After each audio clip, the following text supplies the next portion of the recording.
நண்பர்கள் அனைவருக்கும் இந்த நாள் இனிய நாளாக அமையட்டும். 7 Habits of Highly Effective People அப்படின்ற புக்கு ஸ்டீஃபன் எழுதினது. அதில் ஃபர்ஸ்ட் 2 ஹேபிட்ஸ் என்ன அப்படின்னு நம்ம பார்த்துட்டோம். இன்னைக்கு 3rd ஹேபிட் பற்றி பார்க்கலாம்.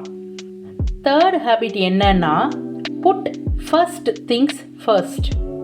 அதாவது நம்மளுக்கு நிறைய வேலை இருக்குங்க, ஆனால் எது முக்கியமான வேலையோ அதை முதல்ல செய்யணும்.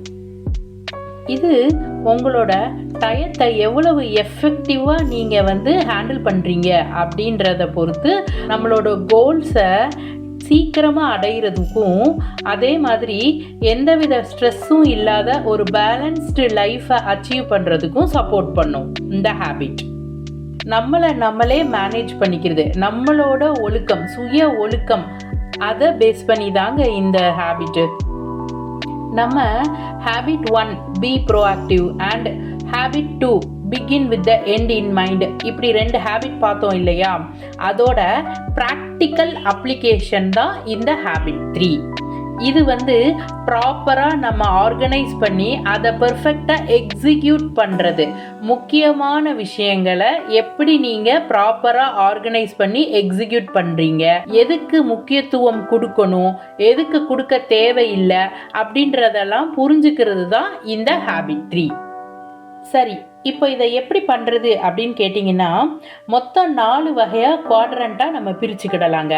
குவாட்ரண்ட் 1 என்ன அப்படின்னு கேட்டிங்கன்னா, முக்கியமானது மற்றும் எமர்ஜென்சியாக முடிக்க வேண்டியது, இம்பார்ட்டண்ட் அண்ட் அர்ஜென்ட். இதில் எதெல்லாம் கவர் ஆகும் அப்படின்னு பார்த்தீங்கன்னா, ஒரு ப்ராஜெக்டோட டெட்லைனு, அப்புறம் இமீடியட் ப்ராப்ளமை இப்போவே சால்வ் பண்ணியே ஆகணும், ஒரு எஸ்கலேஷன். அப்படி இல்லைன்னா இப்போ நீங்கள் ஒரு ஜாபுக்கு அப்ளை பண்ண போகிறீங்கன்னு வச்சுப்போமே, அப்போ அந்த ஜாப் போர்ட்டல் சர்டைன் டேஸ் தான் ஓப்பன் ஆகிருக்கும். ஸோ கண்டிப்பாக அதை நம்ம அப்ளை பண்ணியே ஆகணும் அந்த நாளுக்குள்ளே. ஸோ இது எல்லாமே அர்ஜென்ட் அண்ட் இம்பார்ட்டண்ட் அப்படின்ற அந்த ஒரு குவாட்ரண்ட் கேட்டகரிக்குள்ளே வந்துடும். இப்போ அடுத்த குவாட்ரண்ட் என்னன்னு பார்க்கலாம். அது இம்பார்ட்டண்ட்டான ஒரு விஷயம், ஆனால் அர்ஜென்ட் கிடையாது. Important but not urgent. இதில் எந்த மாதிரி விஷயங்கள்லாம் வரும் அப்படின்னு சொல்லி கேட்டிங்கன்னா, ஒரு ரிலேஷன்ஷிப் பில்ட் பண்ணுறது. லைக் நான் ஒரு நெட்வொர்க்கு க்ரியேட் பண்ணிக்கிறேன் என் ஃப்ரெண்ட்ஸுங்களோட சேர்ந்து, அது இப்போ எனக்கு உதவி செய்யாட்டாலும் ஃப்யூச்சரில் எனக்கு கட்டாய தேவை.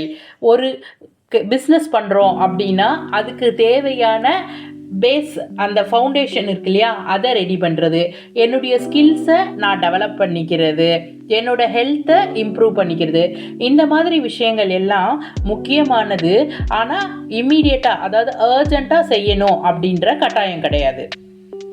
இப்போ 3வது குவாட்ரண்ட், அது என்னன்னு பார்த்தீங்கன்னா, முக்கியம் கிடையாது, ஆனால் அர்ஜெண்ட்டாக அட்டெண்ட் பண்ணணும். Not important but urgent. அது எந்த மாதிரி வேலைகள்லாம் அப்படி இருக்கும் அப்படின்னு சொல்லி கேட்டிங்கன்னா, சில ஃபோன் கால்ஸ் வரும், நம்ம அதுக்கு இம்பார்ட்டன்ட் கிடையாது தான், ஆனால் அதை கட்டாயமாக அட்டன் பண்ணி தான் ஆகணும். இல்லாட்டினா ஃப்ரீக்வெண்ட்டாக நம்மளை டிஸ்ட்ராக்ட் பண்ணிட்டே இருக்கும். ஒரு ஃபோன் கால் இல்லை ஒரு இமெயில், அந்த மாதிரி விஷயங்கள்.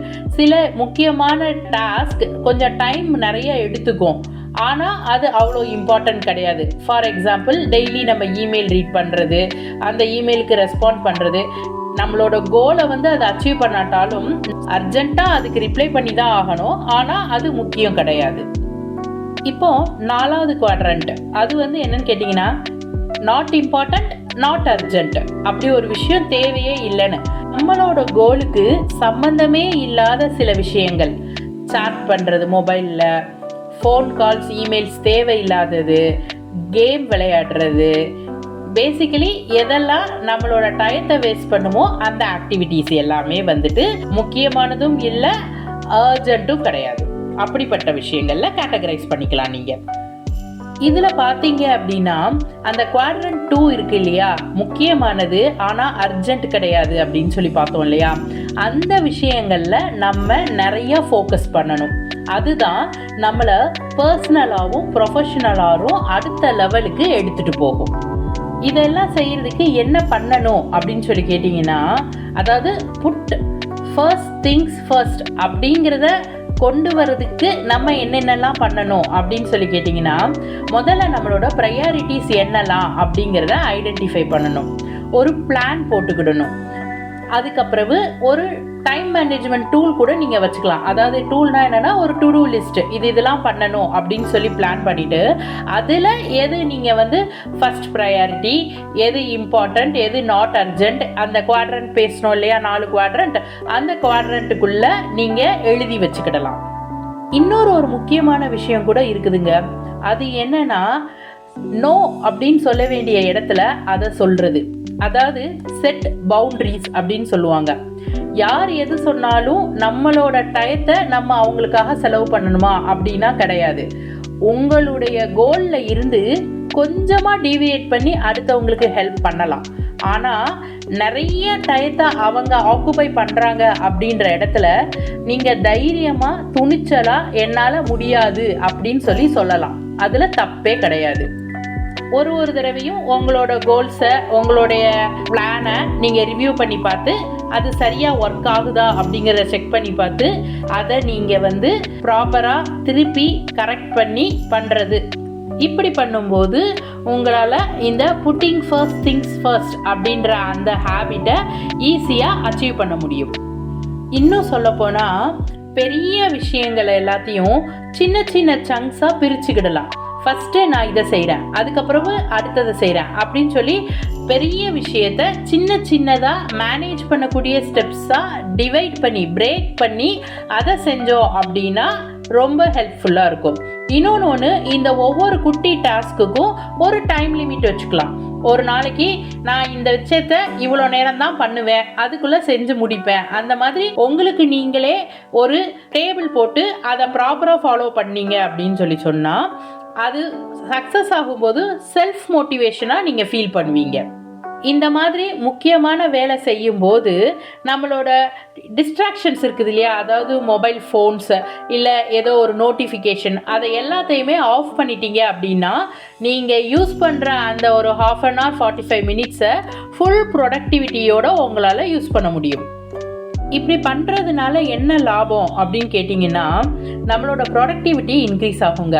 முக்கியமான விஷயங்கள் எல்லாம் சீக்கிரமாக முடிச்சிடுறோம், நம்ம டயத்துக்கு முடிச்சிடுறோம், சீக்கிரமாக முடிச்சிடுறோம். எது முக்கியம் இல்லை, எந்த இடத்துல அவாய்ட் பண்ணணும், இந்த மாதிரி சில விஷயங்களை கற்றுக்குறோம்.